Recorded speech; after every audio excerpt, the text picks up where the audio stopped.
Greetings, ladies and gentlemen. It's Rock and Roll Spot Connection with my review of Glass. What it's about? Well, both Mr. Glass from Unbreakable and the Horde, as they've come to be called, from Split, come together to take on David Dunn from Unbreakable when all three are in prison together. Now, one thing I want to add: Unbreakable is one of my favorite superhero movies.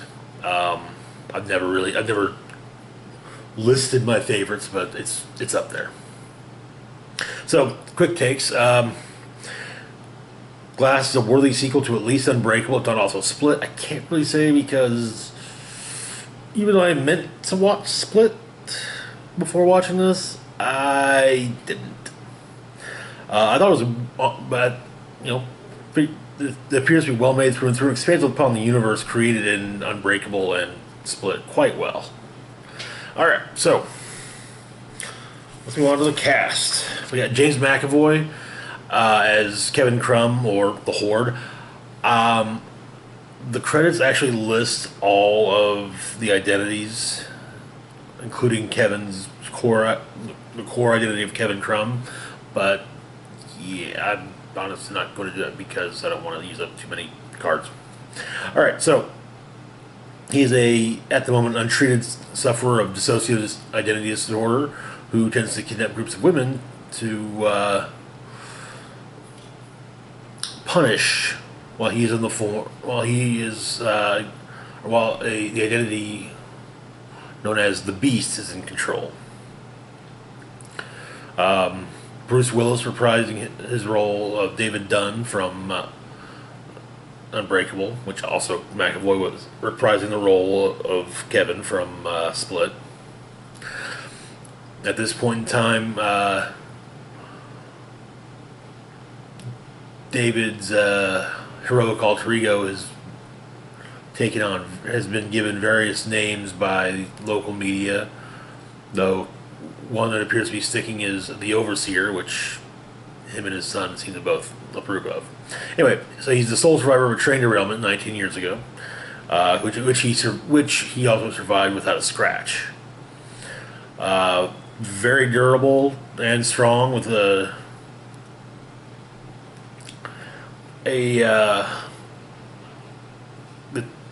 tactile form of telepathy, relating mainly to bad things people have done. He uses these abilities to fight crime, usually finding those who somehow manage to evade law enforcement. Anyways, next up we got Samuel L. Jackson reprising his role as from Unbreakable as Elijah Price, also known as, having now embraced the name Mr. Glass. He's a former art dealer turned criminal mastermind and mass murderer who has a brittle skeletal structure. He believes comic books to be modern day, shall we say, expansion of ancient mythology. I had to admit, even when I watched Unbreakable 19 years ago, I actually thought that was I had to. Well, the idea is interesting. I also had to chuckle a little at it because there are characters from ancient mythology who have been adapted into comic book characters. Thor and his supporting cast, for example, the Greek gods, and demigods from both Marvel and DC. Yeah. Next up, we've got Anya Taylor-Joy as Casey Cook, former prisoner of Kevin's, was set free by the Beast. Seems to have a calming effect on Kevin's various personalities, even the Beast. And that calming effect seems to be tied to, well, it seems also to be tactile in nature, meaning she would have to touch him. Next, we've got Spencer Treat Clark reprising his role from Unbreakable as Joseph Dunn, David Dunn's son, who's also business partner, and his support crew as the overseer. He's kind of like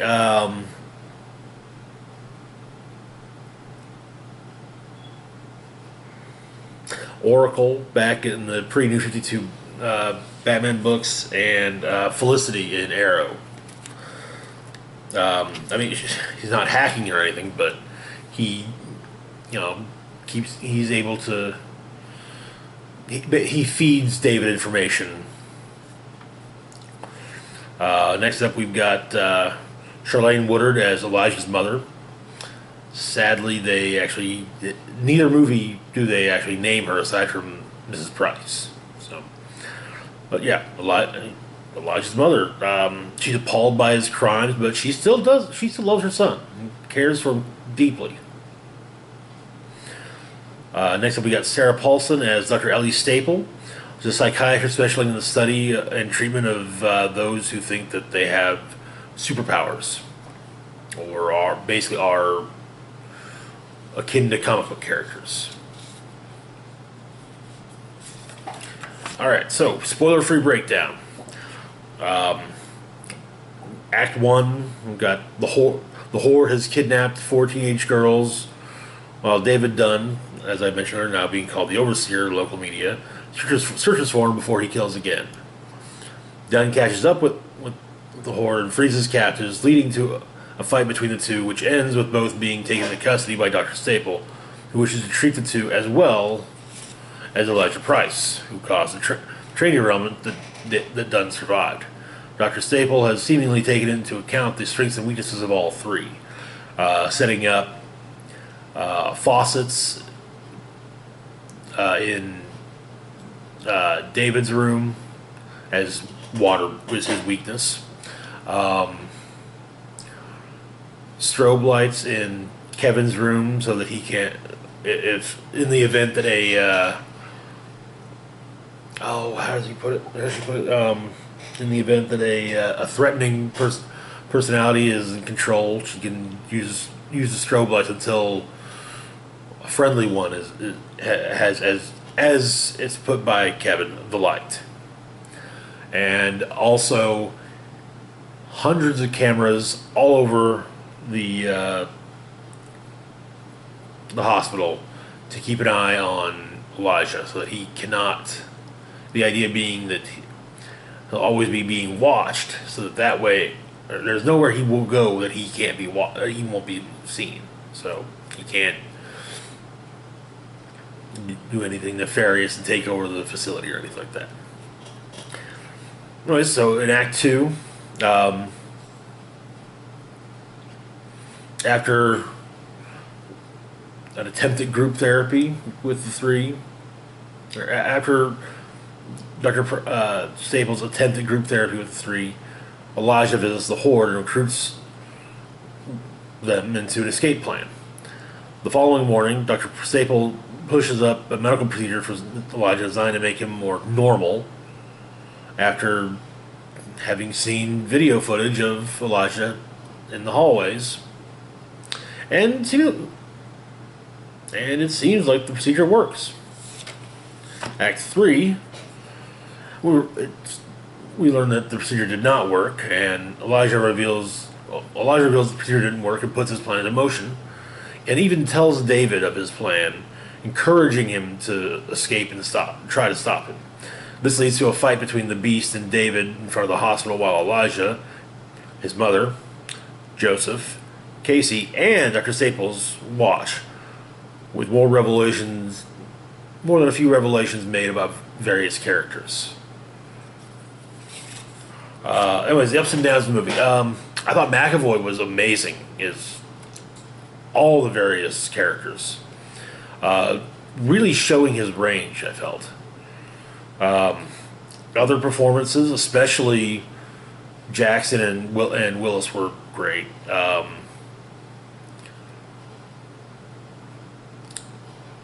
There's one that the I also especially liked Joseph Dunn in the movie Scissor Creek Clark. I thought he was. I felt he did a really good job reprising the role. Though, I swear it was like looking at a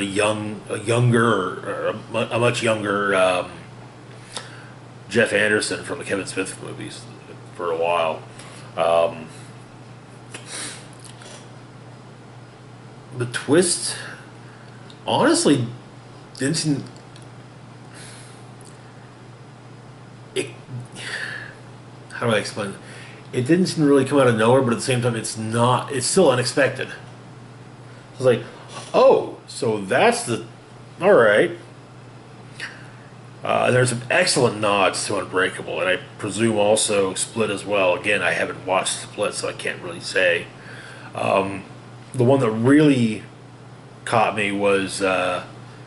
Night Shyamalan's cameo, which which mentions his cameo in Unbreakable as he recognizes Bruce Willis from the football stadium and mentions, yeah, I used to run with some real shady characters back then, but I cleaned up. Power positive thinking, man.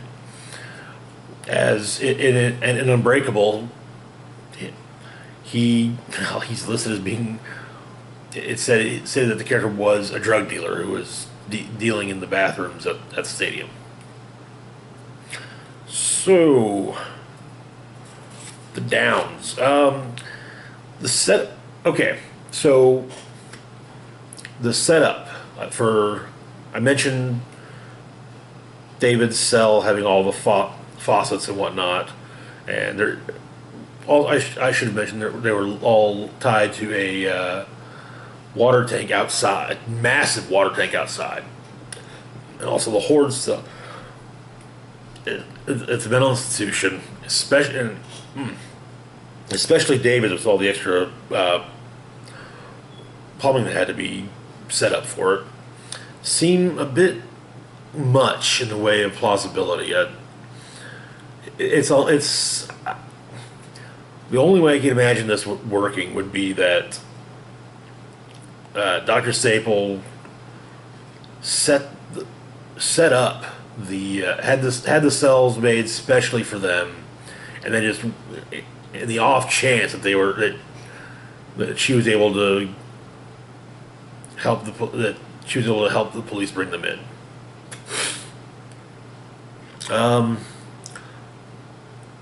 The entirety of Mr. Glass's plan plays him off as being a bit more all-knowing than he probably should be.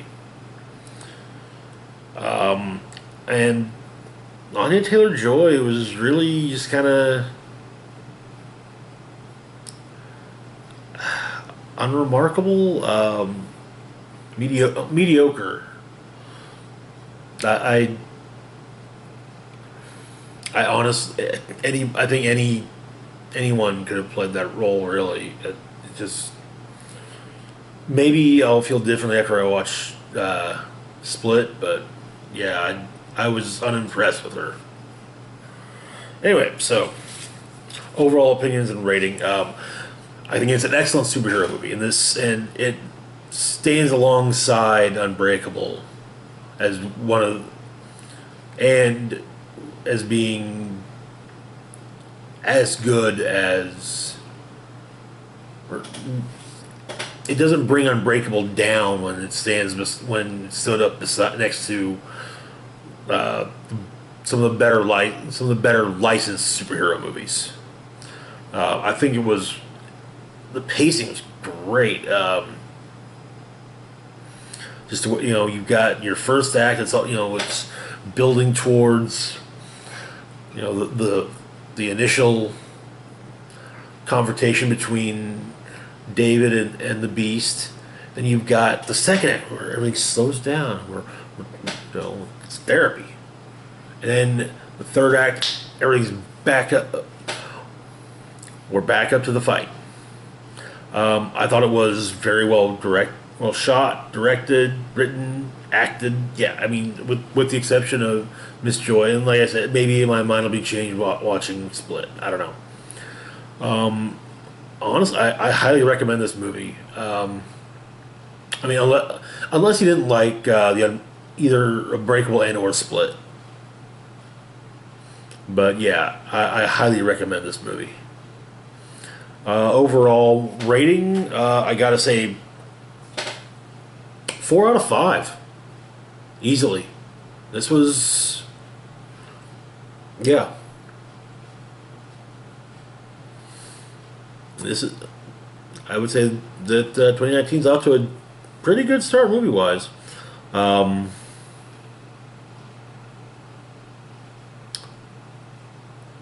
sure we got anything coming up next week, movie-wise. Let's see. Well, over the course of the next week, I'm going to try and get my favorite and least favorite comic book stories videos up.